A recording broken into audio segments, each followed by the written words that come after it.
You. Welcome to part 2 of how to succeed in job interviews. We're going to focus on research, anticipation, and context in this interview.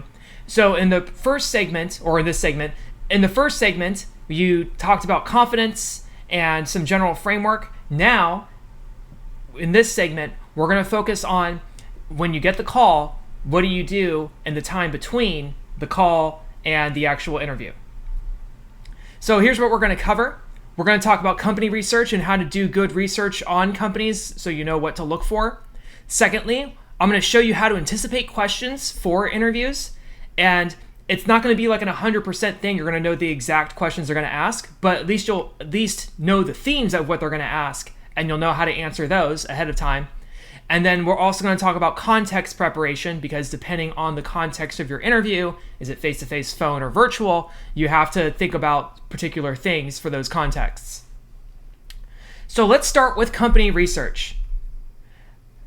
One of the critical things that you have to do in the job interview is show that you know things about the company, and that you're not spraying and praying and just like showing up to interviews and not caring. Because what the employer has to feel like is you really want this job. And if you really wanted this job, you would know everything about this company, and you would know everything about the job posting, and you would know a lot of what's going on. The worst thing you can do is the employer says, asks, what do you know about our company? And you're like, you sell toys? And that's it? Like, come on. So, one thing you're going to want to do is you're going to want to research the company website. So, go to the company website, and what you want to do when you're looking at the website is look at product knowledge. So, what is it that they sell? How does it work? What does it cost? How is it made? Those kinds of things. A big thing is mission and values. Now, in the cover letter, you should have already done this. So, you should already have their mission and values and such in the cover letter, but you want to make sure you go over that again. And then almost every big company has an HR website on their site that talks about benefits. And usually on the website, it'll say something like work with us, or often it's at the bottom of the website and it's called careers. When you go to that section, it should have like benefits of working at our company. And then it'll tell you about some of the things that they offer. It'll talk about the culture there. You want to review that because you might be able to find some critical information about your pay and, compensation, and also things about culture. So when you write your cover letter, this is often what you're using to write your cover letter. But now you're going to go even deeper in your research, and you're going to start knowing more specific facts. So cover letter wise, you just got to know a little bit about this, maybe a little bit about that. But when you actually interview, you have to be deeper on these things, because now you're going to be talking about it orally with somebody, and that person can ask follow-up questions and all sorts of things. So you want to make sure you show that. So this goes back to something I probably should have said earlier. When you apply for jobs anywhere, always keep a copy of the job posting. When we do job posting analysis later, it's going to matter. Secondly, the next thing you're going to want to research are their social media pages, particularly their Twitter and Facebook page. You're more than welcome to follow the company on Twitter. There's nothing creepy about following a company on Twitter that you're going to be interviewing for. But what you want to do is look at their past tweets and posts, and also see who they follow. Why? Well, you want to look at past tweets and posts because often cultural things get tweeted, and things about the company that could be insightful about who they are, how they work, how they operate. Those things get posted on social media. When you look at who they follow, you might get some ideas as to what that company is interested in, what kinds of alliances that the company has, or what specific industries is the company also interested in. So you want to take a look at that. Then you want to go to their LinkedIn page. When you go to their LinkedIn page, you're going to want to go to their company profile page. So the company profile page is a page on LinkedIn where the company can basically sell itself. It can talk about the benefits of working there. It'll talk about what's going on at the company currently. And then on LinkedIn, you can also see employees who work there. So when we talk about LinkedIn later in this class, you'll learn the difference between first degree, second degree, and third degree connections. But it may turn out that you might already know some people who work at this company, and then you can talk about that in the interview. And maybe you can get some information ahead of time if you know the person well enough, and so forth. So you got to look on LinkedIn as well. And then the fourth place you probably want to look and I would definitely look, in fact, is Glassdoor. So if you haven't heard of Glassdoor before, Glassdoor is a site. Think of it as Yelp, but instead of consumers reviewing companies, it's a Yelp for employees interviewing their work or reviewing their workplace. So at Glassdoor, you'll be able to find our information about the job interview process. So people who work at the company now will tell you about what the job interview was like. Then you can also look at employee reviews. So do employees rank this company highly? Does it get 5 stars for how it treats employees? Or does it get 1 out of 5? That'll tell you something about whether this is a good company to work for. And Glassdoor also has salary ranges. And actually I have some screenshots to show you of this. So when you go to glassdoor.com, all you're going to do is you're going to search companies up here, and then you just type in the company. So I just put in Cerner for now. So when you look up Cerner, it's going to have this little page here, and it'll tell you about what its revenue is and some basic facts. And then you can see that Cerner's been reviewed 4.7 thousand times, or 4,700 times. 8,300 people have reported their salaries, and 2,200 people have reported about interviews. So then what you can do, so Glassdoor is a treasure trove for intel for interviewing. So that's why I always go to Glassdoor whenever you have an interview. When you go to the interview section, what it'll do is it'll tell you this is the review section. So this is going to tell you what people think of the company. So it'll give you general pros and cons. So people say it's employee friendly and good work-life balance, although here it kind of contradicts. Some people say there's long hours, so those are some things to think about. And then employees can anonymously give it, a number of stars. You'll know the position. And then they can actually write comments like pros and cons to working at Cerner and such. And then that's really nice. That tells you a lot about the company culture, what to worry about. And also, when we get to asking questions at the end of the interview, if there's anything that seems like a red flag or something you want to know more about, this can be fodder for coming up with those questions. Then you also have the interview part. So this is my favorite part of Glassdoor. So what this person does here, when you go to the interview section, is they decline the offer, but they say that it was a positive experience and easy interview. They'll tell you about the process. So they applied and they got a call back in 3 weeks. They talk about the interview, so it sounds like it was pretty basic. And then if they remember specific interview questions, they'll put them here. So give a time when you had a conflict in the workplace. Okay, so you already know they might be asking you that question. Great. So I'll prepare for give a time when you had a conflict in the workplace. And it even gives you some general statistics too. So like what people's experiences were, how did they get the interview and how difficult it was. So a lot of great intel. And Glassdoor is free, so you don't have to pay to get access to this information. I think they now require you to sign up for an account, but the account is free. You don't have to put in a credit card or anything, because I have an account with them and I haven't paid them anything. They ain't getting jack squat. Okay. All right. Anticipating questions. So that's all company research, and you got to do that research. I would say if you get a phone call for an interview, you want to try to give yourself at least 48 hours to prepare. So it's going to depend, of course, on what is available for the employer. We know that. But if you get a choice, sometimes the employer will say, we can interview Thursday or Friday. What day would you prefer? I would usually pick Friday. Even if it's Monday, I would pick Friday. I want to give myself as much time as possible to review, to research the company, and to anticipate questions and to prepare. Now, how do we anticipate specific questions other than going on Glassdoor and hoping people wrote down and remembered the questions that they were asked? I'm going to show you another way, because Glassdoor won't always have that feature. So not all companies have interviews on Glassdoor, so you have to have other ways to prepare. So first, we have to understand the nature of interview questions. So there are 3 question formats for job interviews. First, you have behavioral questions. So when you're asked a behavioral question, you're asked a question about your past. So a behavioral question usually starts like this. Tell me about a time when. And then they're going to ask for a specific concrete story about a time when, and then whatever the question prompt is. Tell me about a time when you had a conflict with a colleague. How did you deal with it? Okay, that's a behavioral question because it's asking for a particular episode in your past where you had a conflict in your colleague and how you handled it.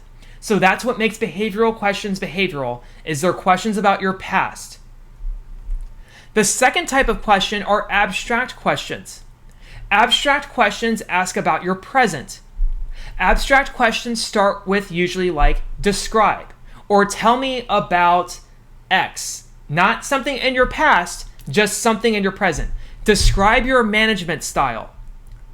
Describe your daily life, Describe how you manage multiple project deadlines. It's not asking for a particular story in the past per se. It's just asking generally, describe your management style. How would you describe it? What is it? What principles do you apply? Okay, that's abstract. And then you have hypothetical. Hypothetical questions are geared towards your future. Hypothetical questions say, if we were to hand you this job, how would you solve this problem? So a hypothetical question would be, if we put you in charge of teaching kids, how would you ensure that they behaved in class? That's a hypothetical question. They're not asking for a particular instance in your past when you worked with kids and how you got them to behave. They're just asking, if we put you in this role, how would you solve this problem? So behavioral questions are geared towards your past, abstract are geared towards your present, and hypothetical questions are geared towards your future, or in hypothetical alternative possible worlds. Okay, so those are the three formats. Now here's the beautiful thing of headline plus story. So as much as the formats are different and they're asking for different things, headline plus story can give you a simple core framework to answer any of the three formats. So remember, headline is the takeaway or frame, and the story is the substance and evidence. So once again, going back to the newspaper, we talked about it in the first segment. So here's how this would work. Let's say you're asked a behavioral question like, tell me about a time when you dealt with an angry customer. How did you do it? With headline plus story, here's how you would answer it. One time I dealt with an angry customer by using active listening techniques. It happened at my previous job when, and then tell the story. So the ellipsis is for the actual episodic story. So it happened at my previous job when a customer walked in and their vacuum cleaner wasn't working and they were past the warranty date, so we couldn't do anything about it. So what I did was I actively listened. Okay, and then you go into the details of what you did. Problem, action, and result. So the customer, when I actively listened, the customer will calm down, and what we're able to do is we were able to, offer them a new vacuum cleaner at a discount because it was on sale, and then blah, blah, blah, blah. Okay, so we came up with a solution, and the customer left happy. All right, great. That's headline plus story. Now, what if they asked that same core question, but as an abstract question? So it would go, how do you deal with angry customers? So that's an abstract question. Notice the difference between these two, because here they're asking for a particular instance. Here it's very abstract. They're not asking for a particular instance. Well, here's how you answer that. I deal with angry customers by using active listening techniques. In fact, at my previous job, there was a time when, and then you tell that same story all over again. So headline plus story, we're just changing the tense a little bit, and then we're saying, because here's what we're doing. When you say, how do you deal with angry customers, you're giving the headline, so you're answering the question, but you just don't want to say, I deal with angry customers by using active listening techniques. Because it doesn't really fill in the blanks, like, okay, well, how does that work? So what you're going to do is you're going to give the employer a story to show how awesome your active listening techniques are. And then the employer not only gets an answer, they get support for the answer, and then you're showing your value through those specific stories. So let's go to the next one. Suppose an angry customer walked into our store. How would you deal with them? Okay, that's a hypothetical question. It's asking, if an angry customer came in, how would you handle it? Same thing. I would deal with an angry customer by using active listening. I know active listening would work because one time at my previous job, tell the story. So either way, headline plus story works. You got to change the tense a little bit because they asked in a different tense, but it's all still there. It's all the same thing. And that's how you knock any of these questions out of the park. So that's the first part. You have to know the formats of questions: behavioral, abstract, and hypothetical. Now let's look at an actual job posting. So here we have I think it's marketing analyst position. So once again, when you apply for any job, you want to make sure when you apply to copy and paste the job posting into a notebook. Because sometimes what happens is, and this happened to me when I applied at one of my jobs, and I still got it. It was actually the Career Center job. I applied because it was on Career Builder, and then I didn't save the job posting for some reason. I don't know what I was thinking. And then I got a call for an interview, and so I'm like, okay, I'll just go to the job posting. Job posting wasn't there, so I had to prepare blind, and that is not good. That's not good. So luckily I remembered, so I went to my cover letter and I went to my resume and tried to remember what the job posting said. But yeah, when you have the job posting, it's way more beneficial, way easier to prepare, and way better. So here's a job posting for a market analyst. So what you're going to want to focus on are the duties, responsibilities, and the qualifications. Now, to anticipate questions, here's what you're going to do. Go through each part of the job posting and go through each bullet point, go through each line. So here's one duty. Make independent decisions as it relates to product and pricing to reduce ad costs in various national media events. So notice we underlined make independent decisions because that's a key skill. It goes back to keywords, okay? But here they're asking making independent decisions. So I'm thinking, okay, they're going to want somebody who can work on their own, who doesn't need to ask their boss for permission to do every single little thing. Okay, so what I want to do is they're probably going to want to figure out, am I an independent-minded person? So I should prepare for questions about my independent-mindedness because the job posting says so. So what I'm going to do is I'm going to take that little phrase, make independent decisions, and I'm going to say, okay, what might be a question they could ask? A behavioral question might be something like this. Tell me about a project that you worked on that required you to make a critical decision independently. Okay, that's a great behavioral question to prepare for because they might ask something along this lines about my independentness. Okay, so what's the project that I worked on that required me to make a critical decision independently? Okay, now I can start thinking. I can think of that story. And what you probably want to do is write down a story or example. So when I think of independent decisions, I think of my time when I worked at Disney and I had to blah, blah, blah. Or it might be an abstract question. Describe your decision-making process for critical moments in a project. Okay, so I'm going to think abstract. Okay, so what's my decision-making process for critical moments in a project? Okay, so what might I say for that? What would be my decision-making process? Okay, so we'll talk about what would be a good answer for that question. Or hypothetical. If you were working on an ad project and had to make an important critical decision, how would you make it? Okay, so I took this little phrase and I came up with 3 possible questions that they could ask me. And so I'm going to think of stories and examples that I can use to support whatever type of answer that I'm going to give based on the type of question that they're going to ask. But then there's still more in just this bullet point. Reduce ad costs in various national media events. So we're going to do the same thing again. We're going to think behavioral. How have you reduced ad costs in past media events? Okay, so if I'm, working as a marketing analyst, how have I done that in past media events? Now, what if I haven't done that before? Okay, we'll talk about that later. But for now, that's the question.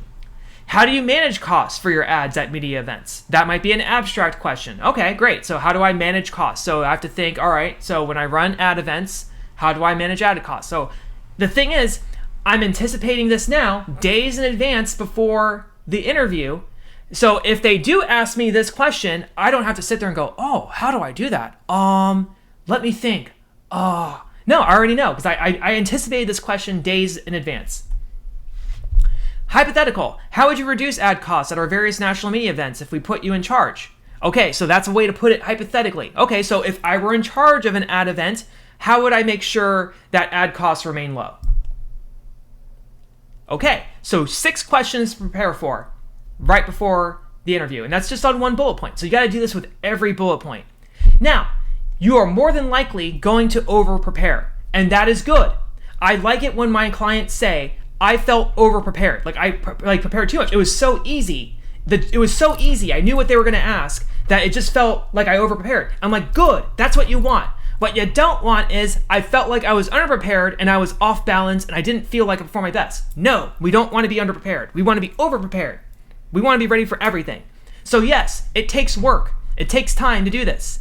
But if you really want that job, if a $70,000 job is worth it to you, or $100,000 or whatever job you're applying for, it is worth the labor, okay? Garbage in, garbage out. If it was easy, everyone would do it. It's all those little things. You have to be willing to put into work to get the reward.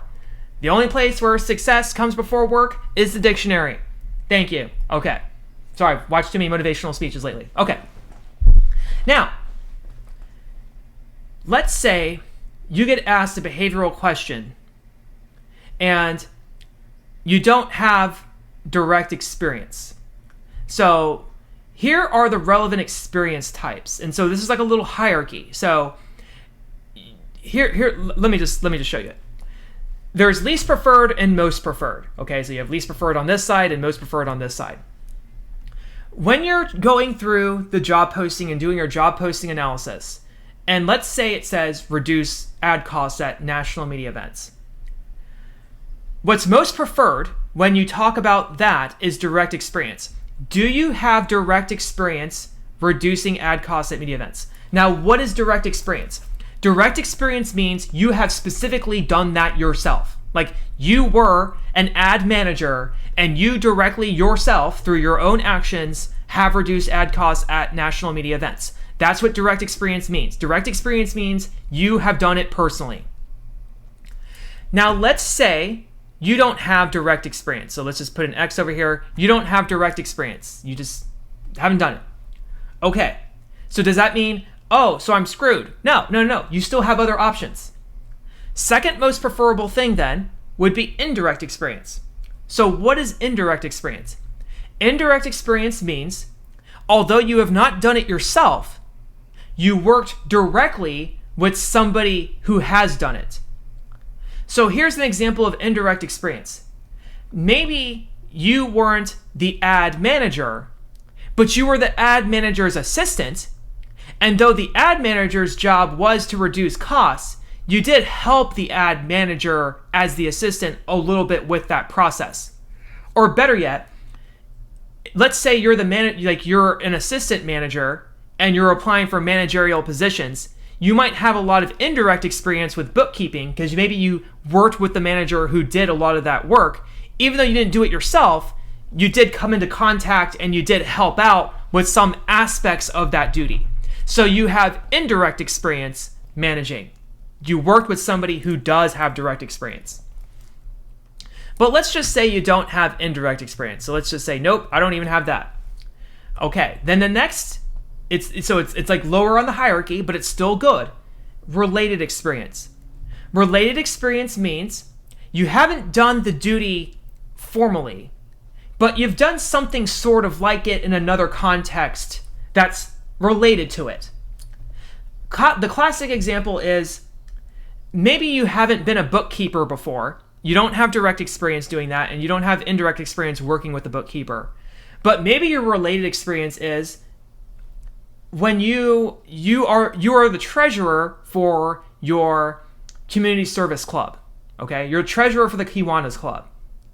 Okay, that could maybe be related experience because being a treasurer and being a bookkeeper have a lot in common. Like you have to keep track of money, you have to keep track of expenses and your profit and your loss and all those things. So if somebody were to say, tell us about your experience bookkeeping, you could say something along the lines of, although I've not been a bookkeeper in formal capacity, I have been a treasurer at such and such Kiwanis Club or whatever. So let me tell you a little bit about some of the common things that they do and how they prepare me for each other. Okay, so there you go. Related experience.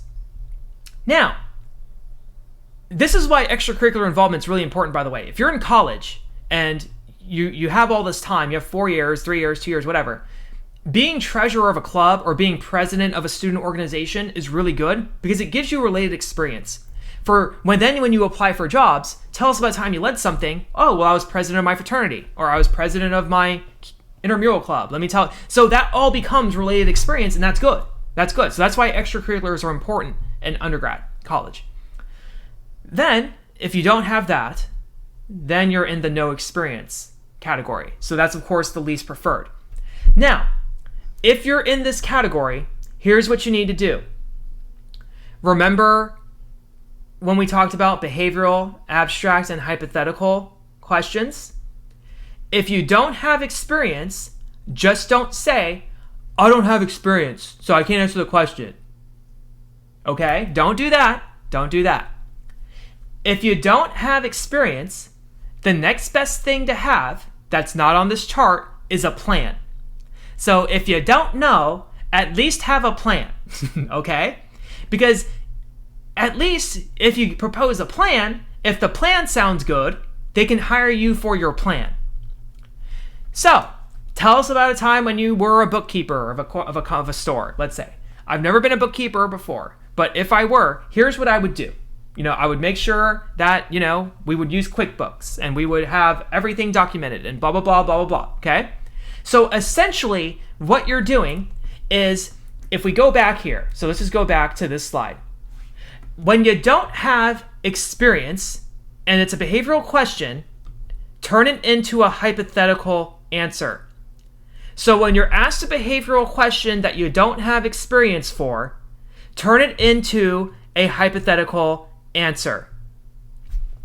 And that's how you get around, I don't have experience.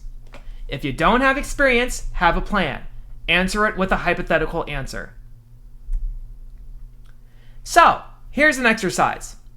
We're going to do a practice job posting analysis here.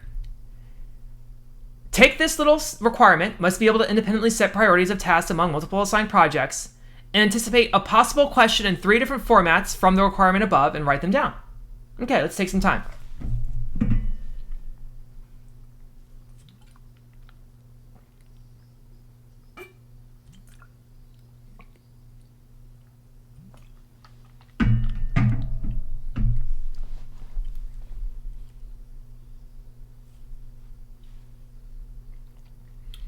Okay, you can pause the video if you need more time. Let's see what you came up with. Now, there's going to be multiple answers to this. So if you don't have my exact answers, it's not like you're wrong, or anything like that. It's just like, these are, but at least compare and make sure that you have 3 and see if we at least have something that's at least somewhat similar to this. So a behavioral question you might come up with is, tell me about a time when you had to manage multiple projects. How did you do it? Okay, that's a very clear behavioral question that you can expect from must be able to independently set priorities of tasks on multiple assigned projects. Like I would be surprised if the interviewer didn't ask this, okay? Abstract, how do you establish your priorities among multiple assigned projects? Okay, so just generally, how do you do that? And then hypothetical, if you were put in charge of multiple projects, how would you prioritize them? So right there, 3 different questions, all hitting the same theme, but just worded a little bit differently. So then, to prepare for this particular duty, you need to be thinking about, okay, well, how do I manage multiple projects? Think about your past. Think about your assignments. Well, I just graduated. Okay, cool. So how did you manage multiple deadlines for all your classes? How did you manage multiple projects when you had a group project and there were all these moving parts that had to be put in place? Okay, so just think back to your experience. Go back to direct, indirect, related, or no experience. And if you have no experience, have a plan. Now, for the last bit of this segment, let's talk about context preparation. So when we're talking about context preparation, we're talking about the modes of interviews, particularly face-to-face, phone, and virtual. If you have a face-to-face interview, there are some things that you have to think about. First, you have to think about the unique factors. Besides answering questions, your dress. How you dress matters. They always say fashion is what you say to people before you open your mouth. What you're wearing communicates how much you respect or don't respect the process, or how much you respect or don't respect the person. Okay? Do you go to funerals in flip-flops and a t-shirt? Probably not. Okay? You respect the occasion. So you got to make sure you dress well. We'll talk about that. Your nonverbals matter more because they can see your entire body when you're doing face-to-face interviews. So now, all those little mannerisms and things that you do when you talk, you have to make sure they're good. And you have to have good posture when you're sitting in the chair. I see people like leaning down the desk and stuff. No, it's not Larry King life, okay? So you got to make sure you have a good posture, your feet are flat on the ground, you're not swiveling in your chair. I see this a lot when people are interviewing. So you got to make sure you're not swiveling in your chair like you're having a nervous breakdown, okay? And you got to be punctual. Like, that is the biggest thing that if you don't want to get filtered, so remember, interviewing is a filter process. If you're not dressed well, if you're like underdressed compared to everyone, that's a filter. If you do some weird, crazy nonverbals while you're talking, that's a filter. If you show up late, that's pretty much a death sentence. Showing up late to your interview is one of the worst things that you can do in a face-to-face interview. So we'll talk about how to prevent that from happening. But let's say you have a phone interview. So maybe this is the first round interview and you're not meeting face-to-face yet. Well, here's some unique factors for the phone. You got to worry about background noise. So just because you're on the phone doesn't mean they can't hear everything in the background. So one thing you're going to need to do if you have a phone interview is you're going to need to be somewhere where there's not an echo, but also where you can't hear your dog barking or your kids playing and all those things. So you're going to need a quiet room where there's no background noise. Secondly, you got to worry about echo. So even though it might be tempting to go into an empty room, but if you have that echo, that can hurt things. Then also reception. So don't go into your basement bunker for nuclear warfare and expect, because that's where it's quiet and there's no echo, because then your reception's poor and then your call drops and all those things. That matters. And then probably the biggest thing is don't multitask while you're doing a phone interview. Like I had a client who did this and it was like, oh, well, one time I was phone interviewing and I was cooking. I'm like, what? So then I'm just imagining somebody with a frying, and you're hearing frying in the background and you're like, so tell me about yourself. And like, shh, that kind of thing. Do not multitask when you're phone interviewing. The interviewer can hear, have you ever talked to somebody and you can tell they're distracted through the phone because of how they talk and the delay? You do not want to sound distracted while you're talking on the phone. You're giving the interviewer the time of the day because they're giving you their time. They're putting aside their productivity to ask you questions. You cannot be saying, I don't respect you, even though you're giving me all your time, I'm not going to give you all my time and my attention. So no multitasking when you're on the phone. The phone interview is kind of easy though, because the nice thing about the phone interview is, unlike the face-to-face, I can have my notes out, I can have the job posting out, I can be in a bathrobe and drinking coffee, and I can just have everything written out right in front of me. And the phone interview should be easy. It should be the easiest of the interviews if you prepare properly and you have your stuff out and you don't make bad decisions. Probably the hardest form of interviewing, in my opinion, virtual. I think virtual interviewing is the most difficult because there are so many factors you have to take into account. If I had a choice between face-to-face, phone, and virtual, phone would be my first because it's the easiest, but face-to-face would be second. I would prefer face-to-face almost over anything generally, but if I was afraid of difficulty, then phone would be my first. But really, I prefer face-to-face overall. But virtual is always last. Virtual is always the hardest to me because, number one, you have to think about your background. So here's something you have to fix if you're going to be doing interviewing is your background. So often, people have picked, when people do virtual interviews, they have a background and it's all messy. You can see how bad of a housekeeper they are because you see all this mess and trash behind them. And we look at your backgrounds and we draw impressions about you based on your background. So if it's all messy and stuff, you need to clean up your background because people draw inferences about you. And they're like, oh, well, if they don't clean their house, what's their office going to look like? And do they not care about detail? Do they not care about cleanliness? So you got to have a good background. This also comes into account if you interview in your car, for example. I don't know, I was in a search committee and this lady interviewed in her car and I thought she was great. But somebody in our committee was like, why did she interview in her car? That was really distracting. Why wasn't she in an office? What is this? So those are the kinds of things people think about when you're interviewing virtually. So there's a whole other video on how to prepare for Skype interviews that is not included, that is in the playlist. Watch that video. We're not going to go into a lot of detail on visual backgrounds, but it's got to be professional. You do not want a background that's going to take away attention from you or is going to make me draw a negative impression of you. And please, please, please do not interview in your bedroom with your bed in the background, okay? Just do not do that.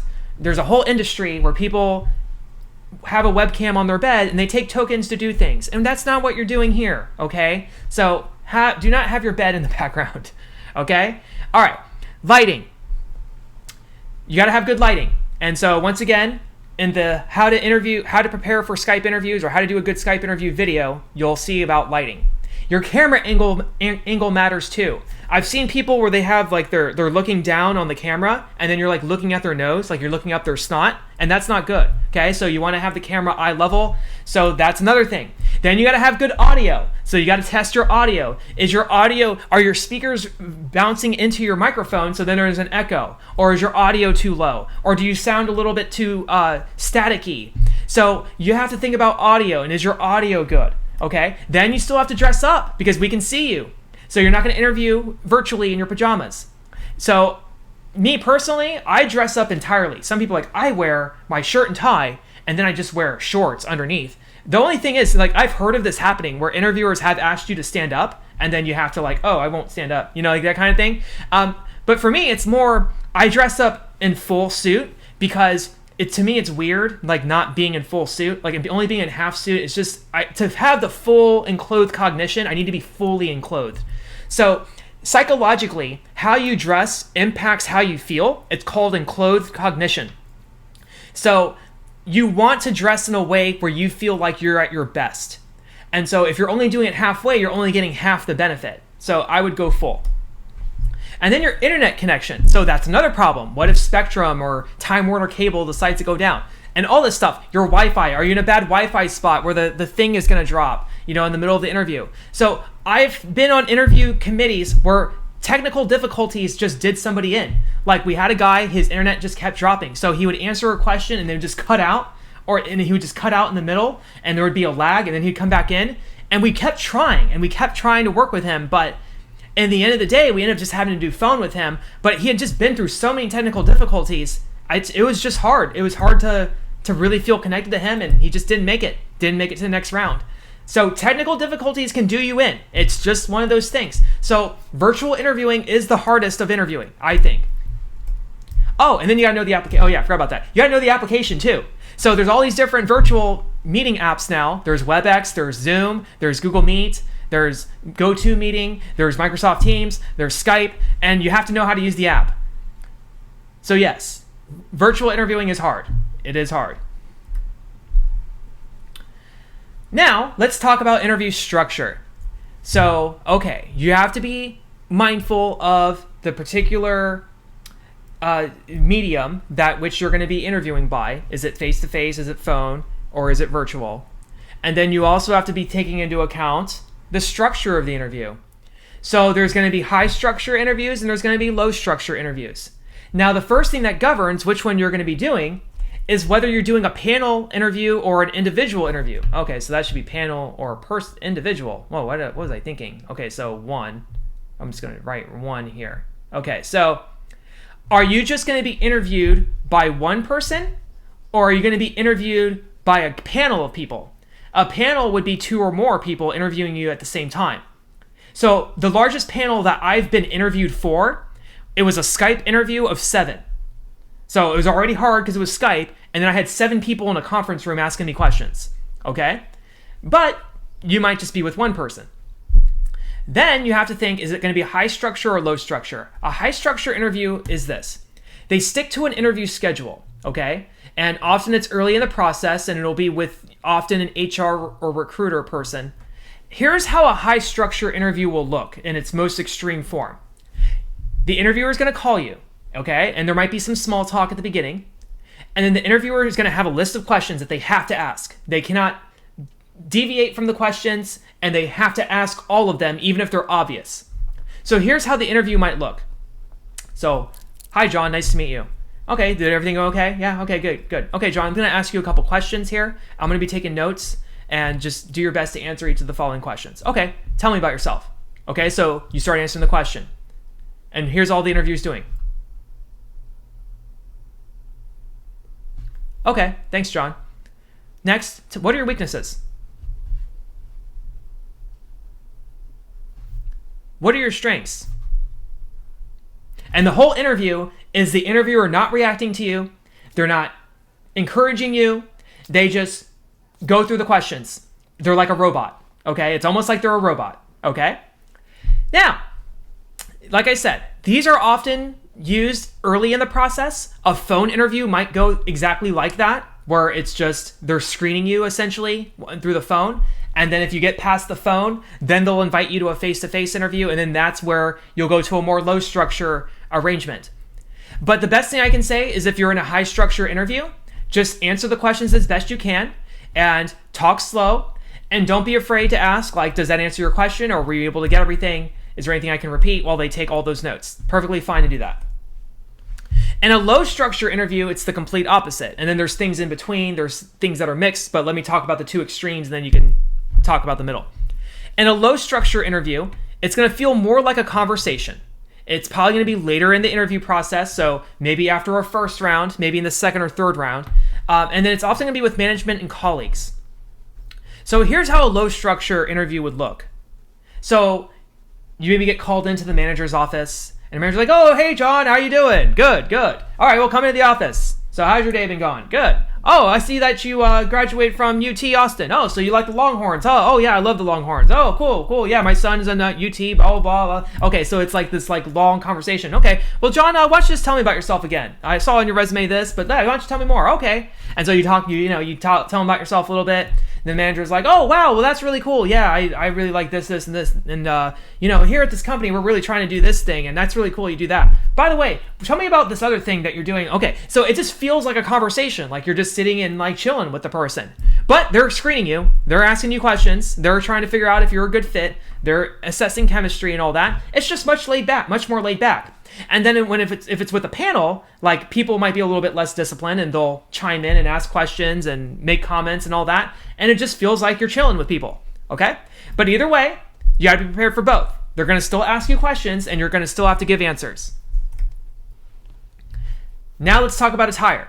Because if you're doing face-to-face or Skype, you're going to still need to dress up.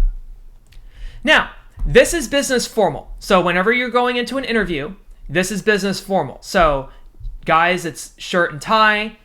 Basically that's all you really have. Guys don't have a lot of options for formal. Now we'll talk about business casual where guys have more options. But for female dress, you have a couple options. You have the pencil skirt here. You have the blazer and such. And then you can do pants as well. The thing with guys is when you're doing business formal, you want to do shirt and tie. You want to make sure you match the leather, so the belt should match the shoes. No white socks under the shoes, so there should be black socks with the black shoes. And the basic saying I have for guys is no matter what, clean cut. So make sure you shave, your hair is nicely done, it's not all nappy, and you look clean cut. For women, I think the general principle, you have more options, is generally with shoes like low pumps. You want to do minimal jewelry, so you're not Mr. T or anything like that. Makeup's also minimal too. You still have it, but it's just minimal. Like you don't need to go, full Navy SEAL on anyone. And the general principle for women is just you want to keep attention on your face, okay? So whatever you wear, you want it so that your attention is up here, okay? So that's probably the big thing there, is keep attention on your face. Okay, so delete that there. Okay, sorry, I have a hard time drawing the trackpad, so sometimes I misfire. Okay. And then those are the basic things for business formal. Now, it depends on your industry whether you're going to do business formal or business casual. So let me show you business casual. So the best chart that I could find was something like this. So business casual usually means like a shirt or a sweater of some kind, not a t-shirt, okay? A variety of colors and patterns. And usually you do slacks or corduroy pants, and then some kind of leather shoe, like relaxed shoe. Now you're still matching the leathers, of course. There is, you could wear jeans if you're also wearing a collared shirt and either a blazer or a sport coat. Then that would be business casual, but you wouldn't wear jeans in a t-shirt or jeans in a polo, okay? So it would have to be jeans on the low end and then business formal on the top, basically. For women, you have tons of options. So here they talk about short sleeve tops with maybe vests, and then combinations of top, vests, and skirts. Once again, you want to go knee length on skirts and such, and then you can do open-toed shoes for that. So the question is, well, which one do I dress as? That depends on your industry. So like in IT, for an interview, you can probably get away with business casual in most cases, unless you're applying for like management. But if you're applying like in sales, you're probably going to want to be business formal. My general principle is this. It's better to overdress than underdress. It's better to pay too much respect to the employer, and for the employer to say, oh, okay, well, you don't have to dress up, it's okay, but we're honored, we're flattered that you did, than to pay too little respect to the employer, and then they're offended that you didn't dress up. And they're like, well, why did this person dress up? Do they not care? So it's always better to overdress than underdress. I rarely have seen anyone not get hired because they overdressed. Okay, but I have seen people not get hired because they underdressed. So when in doubt, over than under. The other thing I recommend that everyone brings to an interview, and I do this myself, this is not me just saying you need to do this, I do this too. I recommend bringing in some kind of portfolio folder. It can be black or brown or any color, leather. We just don't want some Lisa Frank stuff, those of you who are around back in the day of Lisa Frank. Just something that looks professional because you're going to be carrying this and people are going to see it. Well, what am I going to do with this? A couple things. First, in this folder, you're going to have 2 to 3 copies of your resume, hard copies. Sometimes employers forget to bring them, or they only have electronic copies, but also you want to have one for yourself, because if the employer asks a resume-specific question about something on your resume, then you want to make sure that you have your resume there in case you need to revisit what you wrote. But secondly, you want to have a notepad. Well, why would I have a notepad? Because in some interview styles, and so it's going to depend on the style of your interviewer. So your interviewer is going to have a skill set, and some interviewers are really good, some aren't. Some good interviewers, while they interview, they're going to try to make it feel like a conversation. And they're going to tell you things about the company as they interview you. So they might say something like this. They might start off with a preface like, so at our company, our employees work an 80-20. So they work 80% in the office and they do 20% remotely. Now, if the job posting doesn't say that and that's not in the website, that's something you probably want to write down. Number one, because you want to remember that in case you have multiple offers from multiple positions, which hopefully you will, and you have to compare and contrast offers from employers, you're not going to remember everything that you heard in every interview. So this is something good to write down. Secondly, when you take notes and write something down, it shows that you're listening. When you show that you're a good listener, that's scoring points with the interviewer because they say, oh, this person is a good listener because they take notes when people talk to them. That's great. So just while the interviewer talks, just write that down. Okay, 80-20, that kind of thing. And then that'll help you remember things that get brought up in the interview. But you're also going to have in your portfolio 3 to 5 written questions. So here's one of the things, and we'll talk about this in the later segments. At the end of the interview, the employer is going to ask, or the interviewer is going to ask, do you have any questions for us? What you want to do is you want to have questions written out that are prepared, because otherwise you have to try to remember them. And when you have to go, oh yeah, I had questions, I just don't remember. Hang on a second. Okay, it looks really bad. Versus, do you have any questions for us? Yes, I do. Okay, you flip to that page, and there you go. You just read your question to them. It's perfectly fine to read your question to them. And then you can write down the answer as they give you the answer. Beautiful. That'll be in your portfolio. I also put my references. I print out my references page. So my references are the people who vouch for me. And I will have those in my portfolio because sometimes the employer doesn't ask for references right away. But after they interview you, they might say, okay, for the next round of interviews, we're going to need your references. So please send us 3 to 5 references. Oh, here they are. Boom. Right there. Here are my references. Thank you. And then, if you want to get kind of advanced with interviewing, you can also think about leaving a leave behind. A leave behind is essentially something that will help the employer remember you. It's an object that will help the employer remember you and your interview today. For example, I've heard of one client, it wasn't my client, but somebody else's client. Their selling points were M&M, I can't remember what the M stood for, but I don't know. It's I don't remember, merchandising and something. I don't remember what they were. But what the lady did was, so she talked about M&M, just M&M, this is who I am, blah, blah, blah, blah. Not the rapper, but just the just her selling points. And then at the end of the interview, before she leaves, she left her interviewer a bag of M&Ms to kind of remember her. And it was like, oh, okay, so you leave the interviewer M&Ms at the end. Okay, that's a leave behind. So you can do something creative like that, or Oh, I like how the subtitles think I'm talking about the rapper. That's cool. Okay, way to go, subtitles. All right. Anyways, so with the leave behind, you can do something creative like that, or you can do something that's a little bit more formal, like leave behind an executive bio, or maybe leave behind an accomplishment sheet, like a little graphic, visual graphic of like your career trajectory and stuff. So totally, you can do that. There's no rules against leave behinds in interviews. But yes, have a portfolio. Absolutely have one. Now, what about your cell phone? Okay, here's something you got to know about cell phones. Do not have your cell phone in the interview. Do not even bring your cell phone to the interview. Turn that thing off. Not, can I put it on vibrate? No, because I can hear it vibrate in your pocket while you're talking. Okay? And I've seen somebody interview and their cell phone started vibrating, and like you saw it because it was in their chest and you saw this little thing vibrating. So at first I thought he was having like cardiac arrest or something, but then it's just his phone vibrating. But then he got really nervous. Like he started, like he was talking, okay? No! Okay? Turn off your phone. Don't even bring it. You don't need it. I'm not going to call you on your phone while you're interviewing. Okay? So turn that thing off. Don't just put it on vibrate. Turn it off entirely. The worst thing that can happen to you, your phone goes off in the middle of the interview. Oh God. Oh God. Filter. Disqualification. Okay, now let's talk about punctuality, because this is big. What? I know how to be on time to stuff. Some people don't, so we had to go over it now. Okay, so face-to-face.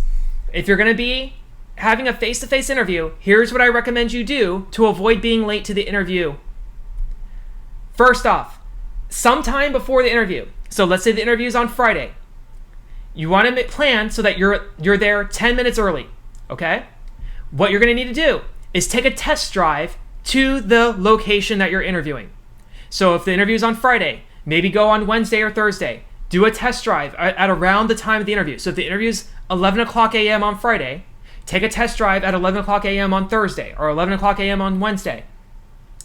And see how long it takes you to get there, number one.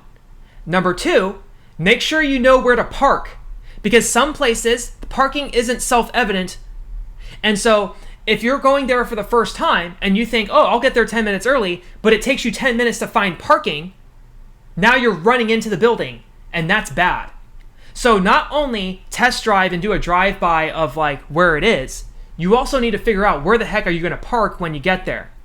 And then that's not even enough. Depending on the building, if the employer is in some kind of plaza where there's multiple offices within the plaza and you have to know what floor and what room, you probably want to go into the plaza building and make sure you can find the employer's actual office.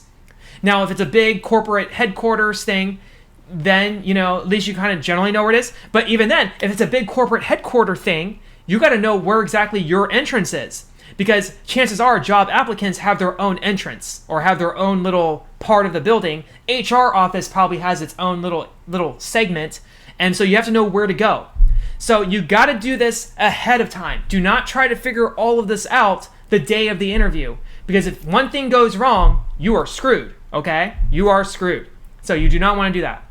Now you want to shoot for 10 minutes early. 10 minutes early meaning you are walking into the employer's office 10 minutes early. Not, I arrive 10 minutes early. No. You check in with the administrative assistant 10 minutes early. You say, I am here 10 minutes early. Okay? Not like, I am parking 10 minutes early. No. And you want to do 10 minutes. I've had, so at my previous work at the career center, somebody showed up an hour early to their interview. So somebody came in, I guess they really wanted the job, and they showed up an hour early. Now, I was talking to the person who was going to interview that applicant, and that person was kind of like, this is weird, because I was not planning on interviewing until 11, and I have all this work to do, and but at the same time, I feel bad for this person, because usually when you have a guest come to your office or like to your company, like you want to treat them well, but I just can't talk with them right now. And so it's kind of uncomfortable, because then you have somebody waiting on you. And when you have somebody waiting on you, like even if it's an hour ahead of time, it's like, but we didn't schedule for that time. So unfortunately, the poor dude didn't get a job. Like, I mean, it was just like, she interviewed him, but she was just like, it's just too weird. It's too weird. So 10 minutes. On the phone. So let's say we're talking about the phone now. When you're interviewing on the phone, I think it's okay to call 5 minutes early, because in case you have to go through operators or you have to go through secretaries and such, I think it's okay to make the call around 5 minutes early, maybe 3 minutes, because it shouldn't take that long, but I'm okay with being on hold for 5 minutes, okay?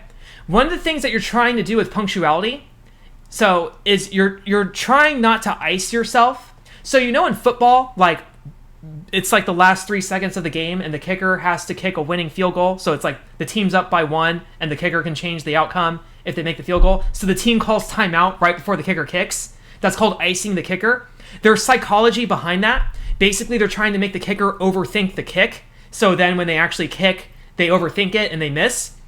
You don't want to ice yourself by showing up too early, because then you're sitting there and you're just like thinking about the interview. So 5 minutes is enough. With virtual interviews, okay, so this gets interesting because you have to connect and everything, and there's waiting rooms and such. So I usually say 5 minutes. Go ahead and make the connection. Now, of course, the employer might give you instructions. The employer might say, we'll call you or we'll connect with you, but at least log into the app 5 minutes before the interview, okay?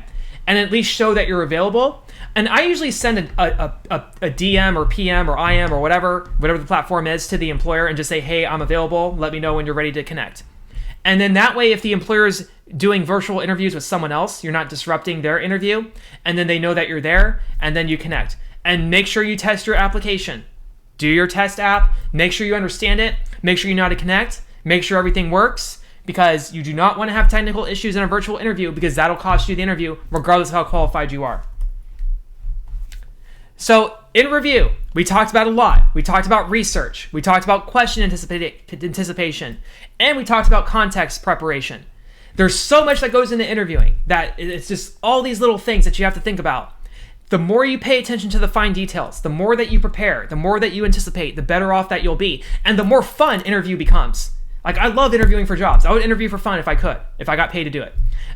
But those are the things that you have to think about. In the next section, we will talk about actually answering questions and the follow-up.